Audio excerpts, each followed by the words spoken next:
संग मत जा, घाम बड़ी तेज बा, बुखार लागी तोहरो के ना तो बड़ा ओ दिक्कत भैया है। कामवा पे ना चलबो। अरे कामवा गार छूट जी तो लगवा मुंह बनावे।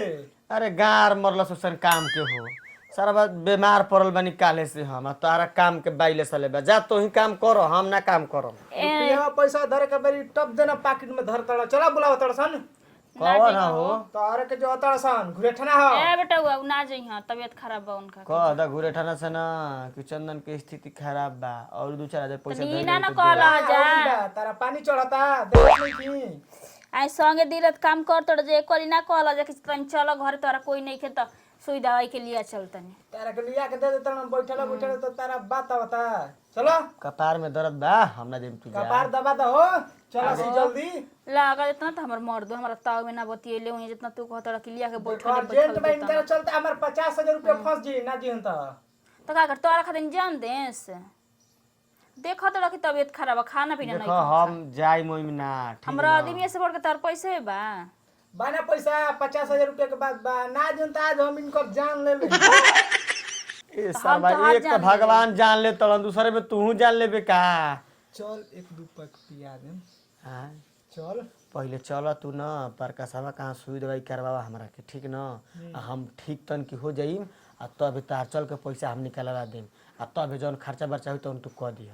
हां तो चल हे जा सुई दवाई ना ना घरे ना ना चल ए देखो तू घर में रहियो हम आवत तनी कहाँ सुई दवाई करवा के। आहो कहतनी कि चलब हम त नहीं खसुन हम बढ़िया से देखा सुना के दवाई ले आइम ना तू जइबू आ घामा में तू बीमार पड़ जीबू त कहां से पैसा आई त कह के हम ही बीमार बानी ना लागी छाता ले लेतनी हम बे तू घरे रह बीमार हो जीबू मेहरारू जात के जल्दी ए घाम बढ़िया से लागेला। देख के दवाई दिया दी लोग चलो हां तू टेंशन मत ल चलो तारा टेंशन लेबे करे तो आप फोन करियो जे अरे ऊपर का ले बड़ा उ का पारो नहीं खाता बहुत का कहतड़ू कने के जाके फोन करियो ठीक बा फोन करम हम ठीक बा चलो देखिए आराम से जाइए बढ़िया से ठीक बा चलो का जने घर में का घुसल रह तड़ आ एक तो तारा के खोजला पे मिलत नहीं ख अरे मर्द तार हाली बा हमारा कपार में दर्द बा हमारा जाना था कि कहीं चक्कर के हम गिर मत जाई।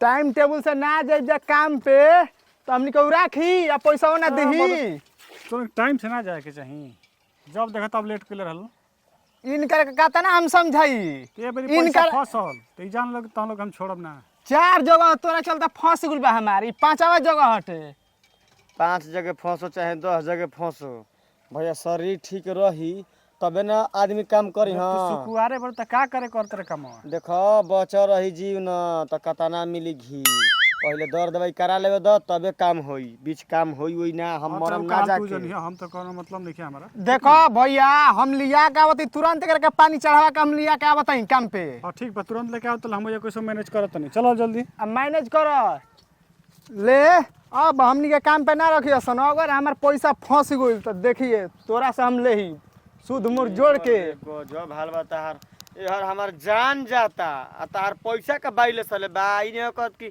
चल के जल्दी दवाई बीरो करवाई गिर के मर ढिमला जाई तो तोहरे पने लागम। चल सरल लाता तू का छैले बड़े जान जाता तार जहान जाता हमार रुपया पैसा डूब गइल। अरे ना मर्दे भैया हम को छैले नहीं कि हम सही कहतनी अब हमार चले के सर नहीं के चल लिया के सही कहत रे कसम बताओ एकदम तहार क्रिया।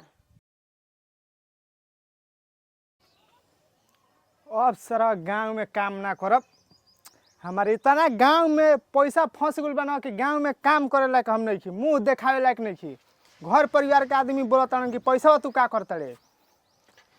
अब हम बाहर जाइम हम घरे 1 मिनट ना रुकम।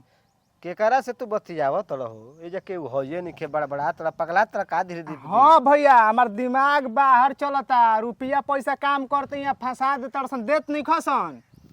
देखो ई त बात एक नंबर कहत रह गांव में 5 दिन काम मिली या दाम मिली 15 दिन पर गांव के काम करला के ना ह ना काम कराओ तड़सन चाप के आ दाम देवे के बाद तो दे तड़सन नाप के। हां तो उहे कमावे जाने लसन। देखो 8 घंटा के ड्यूटी रही न तो 10 घंटा करहियो सन आ 450 रुपया दहाड़ी रही त 400 दियो सन इहे त बा गांव में।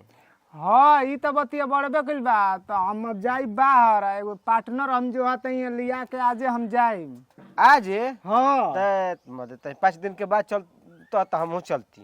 सही में हाँ हमहू गाँव में काम नहीं कल चाहत, ऐसे कि हमारे इतना पैसा फंस गइल बा ना कि जान जा के अब सब्जी नमक तेल के कमी हो गइल बा। तू है बतिया तो हमारो भी हो गइल बा। देखो बगल के गांव वाला ठीक बन सन, अब आप दाम दे दिल सन, लेकिन अपना गांव के आदमी पे काम कर देब ना, आ जब तगादा करे चल जीब तो कह सकी मद 2 दिन काम भइले लगल दुआर खाचे, ऐसे बतिया तो सन। बहुत न बोलता सन, कमो करावता सन, आ बोल के भगाइयो देता सन। तौरी कुल हाल चाल कह। हाल चाल हमार ठीक है बा भैया, लेकिन का करब पैसा के कमी हो गइल बाटे। पैसा के केकरा ना कमी बा, के करोड़पति बा हो दुनिया में, कबो पैसा से पेट भरल बा केहू के। ना ई तो बात ठीक है जितने सोचबा उतने पैसा लागी। हाँ संतोष कर, 10 रुपये में केहू अपन जिंदगी बिता लेता है, केहू भी 100 रुपया रहता तब ओकरा के कमे पड़ जाता। संतोषे कइले भाई ना, तो अभी जाके ना थाना पे केस लिखवाई थी। अरे मर्दे कहीं के का करबो, 10 गो दहाड़ी कइले बड़ो आ तार 4000 रुपया होई, आ जाके थाना पर केस लिखेबो, 2-4-500 रुपया दरोगे जी के दे देबो, आ बाकी जब केसवा लड़े में खत्म हो जाई। हाँ तो भले सही बा, तबे तो उनका बुझाई कि अगला बार से मजदूरन के पैसा ना रखब। ज्यादा इतना ना सोचल जाला, गाँव घर के हमसन, आ जब कबो काम पड़ेला त गाँव घर आटेला। हाँ वो करिए ऐसा तो मारब चप्पले से दुआर पाजी सन की चलो भैया काम करावे। मदारी आइल बा हो जा जाते तब हम देखे जा, देख देख लइका बटरल बड़सन, जाते 2-4 रुपया हो जे दान पुण्य कर दे। जा दान पुण्य कर का करी सरवा। हमार घर की स्थिति बड़ा न खराब बा, मांग मांग के काम चलावे के पड़ता। चल लाज लागेला हो मांगे में। के बा हो, केहू बाटे? ए हिलावन बो, हिलावन बो। ए भाई केहू बोलत है यानी कि ए हिलावन।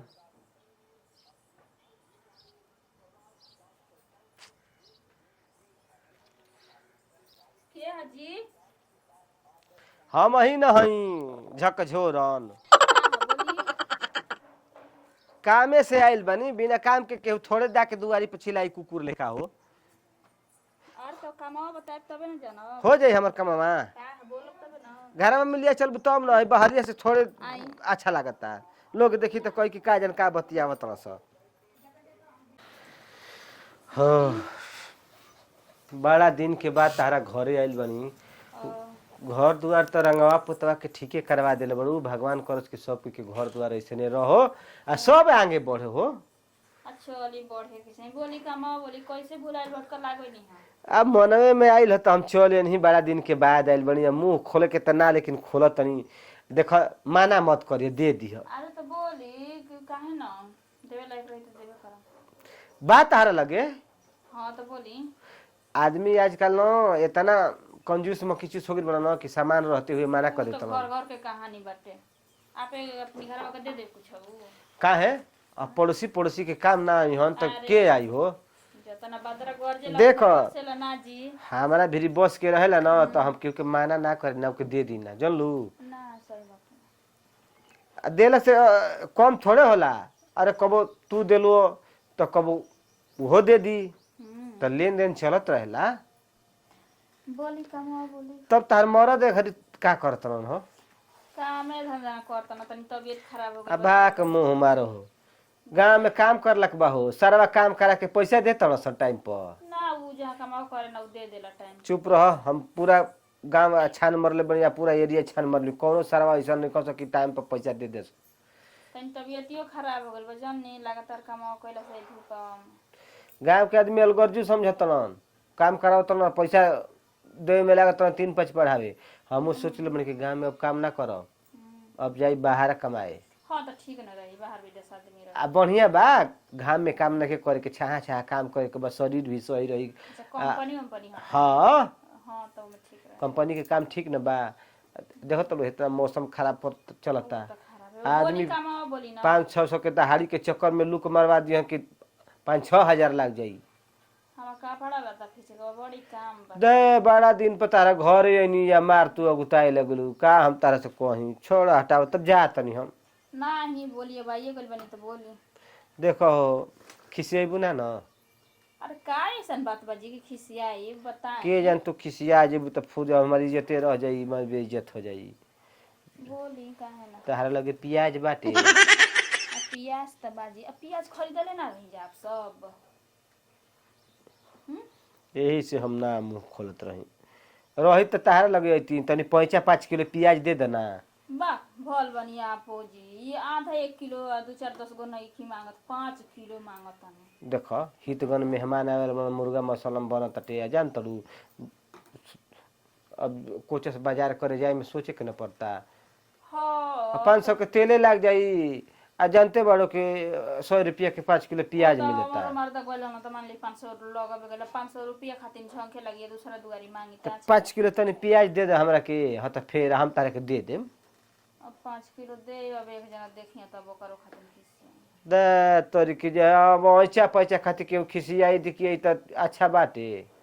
आ देले रहबू तबे लेबू। ज्यादा तनी सुनी ना हमार प्याज खत्म हो गइल रहे अब बाप रे हमार बहिन के लइका आ गइल ये मुर्गा मछली बनावे के रहे आ गई नहीं अब तो 5 किलो मांगतनी ना आ हम कहनी कि 10 को प्याज दे दें आ बिहान भले ले लेब हमार मर्द बाजार क के यहाँ त आ ना भी दिहली ह का कहली हई पड़ोसिया जी राम खेलावन बो। अरे छोड़ना राम खेलवाना वो ओकर का लेबू हो नागिन हियो। आ नाही दिहली ओकरा दुआरी पे एगो कुकुरो खड़ा हो जइतो त डंटा लेके लखे आ दिले। ये उहे हमार मर्द आइना साली का कहनी खीस में गइल त एक बोरी प्याज खरीद के लिया के रख दिहन। 5 किलो प्याज दे दो। चली ले ली हम तो दुआरे पर से कोई के ना लौटाई ना लेकिन मान लिया आपको सबके खरीद के लिया के रख देवे के चाहिए लेकिन याद ठीक नहीं थे तरजुई बा कि ना ना तरजुई तो दो हम कमलेश्वर के दुकानिए पे जो खवा लेब जितना होई तार उतना वापस कर देब हम। ई बात नहीं है कि हम तार बेईमानी करब हो। तनी हम हमार खत्म हो जाए दूसरा के दुआरे जाई तो हमरा के लोग भगा दे आ हमारे दुआरे आइल तो हमके बहाने ना कोई बनेला पारे ना लागे करहु के ना चाही बहाना जानलू। गांव में आदमी एक दूसरे से जुड़े रही ना तबे सुख दुख में काम आई हन। ये देव लिया के कहिया देब ढेर दिन ना लगाई 2-4-5 दिन में दे देब हो। जब हमारा के फुर्सत मिली आ तबे 1 क्विंटल प्याज कीनब आ तार जितना होई उतना हम दे देम। तू टेंशन मत ल कब तोहरो काम लागी ना तो हम तारे के दे देम। यही सब कहेला लेकिन काम हमार पड़ेला तो देखो हम बेईमान ना हई जानलू ठीक ना सब लेखा हम ना हई। हाँ हो अब बिना तरजुई किलो हम कैसे दे बताई तो अरे पाभर कमो रही तब चल जाई हम कमलेश्वर के तो कनिए पे तौलवा देब हो। हाँ हम ईमानदार के रोटी खाई ना बेईमान ना हई।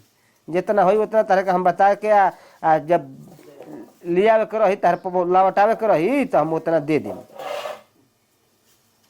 प्याज महंगा ना हो गइल जी आ दादा अभी तो सीजन आवते प्याज के हो।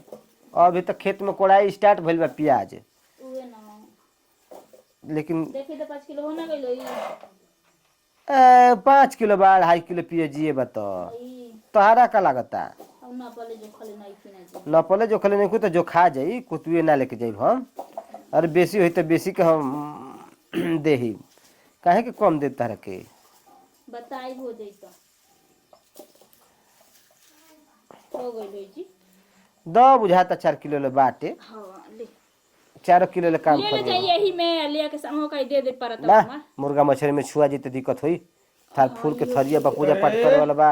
ई कौन लेन देन चालू बा? प्याज ते तनी जी कहत नहीं कि जो 5 किलो उधारी हमरा यही के बहाना दूसरो चीज लेन देन चालू हो जाई कौन ठीक बा? जीभ निकलबो जी ई का कहत मर्द जीभ कहीं एक का काट देब हमार राज रही तो तारा लाज शर्म नहीं खेला तो कौन सी दूसर चीज लेन देन चालू हो जी हो। कौन ठीक बा? अच्छा ही बताओ बोला तारा घरे खाए के नहीं खे बाटे प्याज नहीं खे ना तो एगो दूगो न ले जाला कि देखो तनी कहू 10 किलो प्याज लेके जाता ए मत 10 किलो प्याज बा मारे जौची देखब तौची के मांगे चली अइबो मेहरारू सुगर सगर देखल तो मेहरारू चुप रही जाए दिउ त लेवे के बाद देवे के बाद कोन ये ना के ई मुर्गा मछली में मत छोए ले के धरी घर में गिरा के ले के हम परत दे दे ठीक बा। अरे दन है मत भैया का झूठो के पलंजर ना दिए हाँ तो ई बात कहना दिए चलो रहे तो रख दो ना दिए हम जा तनी दूसरा घरे मांग ले, कोनो बात नहीं। जाए दे ई अपनो काम पड़ी कर। अरे काम कौची परी हो, इनकर आदत न बा। माने हमारा घरे हितगण मेहमान आए तन मुर्गा मसलम बने वाला बा, तनी प्याज के कमी बा, तो माने ई हाल बताहार। पूरा बारात बतिया का कि एक परात लेके जइबो, आधा किलो लेबो। 10 किलो मीट बने वाला बाटे। छोड़ सही के आई है खाए। तनी के बाद 5 ले लो, ले लो प्याज 10 किलो। 50 गो फ्रूटियो मंगोले बनी। ले लो 10 किलो 20 किलो ले लो प्याज, 10 किलो ले लो, जितना मन उतना ले लो। सारा दलित ले जा। के मुर्गा के नाम पर सार तैयार हो न। आई लेकिन हां हाँ आ 10 किलो प्याज ये अपन ले ही यही बेरा ना, बाद में जहेले के तो हिया ना दहो दे दो। अरे खराब ना हजीले जान तरू पतैया लागला ले खराब है, ये से हम देखनी ही। ई थोड़े हम कहते कि तार सामान खराब बा। हां लेकिन तू ही ठीक बारू तो तार सामान कैसे खराब होई? लगल मेहरारू नहीं हारे। का हो हां कहलो कि सामान ठीक बा तो तू ठीक बाड़ू। तो खराब बड़ी लंगर बड़ी कौन बड़ी यानर बड़ी? प्याज ले तो प्याज के कह के ठीक बा, हमर मेहरारू के मत कह के ठीक बा। ना तोर मेहरारू ना। बताई दवाई लेनी हरौगा। हां वो दवाई ले ली लेकिन हाथ ही कबरता। चलिए आराम करी। सार मुंह तू अब तनी करुआ तेल लियाओ ना, तनी कपड़ा पर रख दो ना हो करुआ तेल मत रखे, हिमगंगे तेल रखिए, कपार ठंडा रही। हां गर्मी में और कड़वा तेल रख। करुआ तेल रही रे जाए नहीं रहू, करुआ तेल महके लगी करुआ तेल। सारा डॉक्टर ने कहले हां डॉक्टरवा के बात सुनबो। ओ एकर मतलब सोचत न बा कि और बीमार पड़ हाँ। ताकि फिर रुपया पैसा ले ही। देखो गर्मी में ना करुआ तेल अगर कपार पर धरबो तो चपर चपर करी, पसीना के माध्यम से तार मुंड खराब कइले रही। ये मर्द हमारा के जन का हो गइल बनो।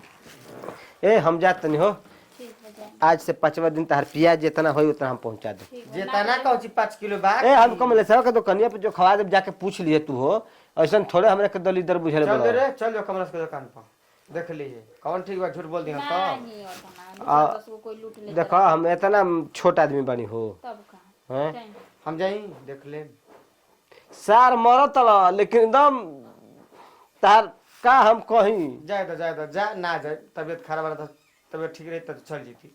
तरह के हम बेईमान लगते हैं। बेईमान तारा माथा पर तरह लगल बा। 5 किलो प्याज बेईमानी कर दे तो हम करोड़पति बन जाए, जिंदगी हमार पार हो जाए का से। तारा माथा पर लिखल बा कि तू चोर बड़ा कि साह बड़ा। लो हमार माथा पर लिखल बा कि सारावा ई प्याज लेकर लेके प्याज ना जा। देना ई कच कच क के धइले बा। लेके जा तू, हम ताके माना थोड़े करते नहीं। इसी तरह हम जैसने बड़ा वैसने तार लोगे लेके पैदा हुई है सब। प्याज रोपा बड़ा होइए ना।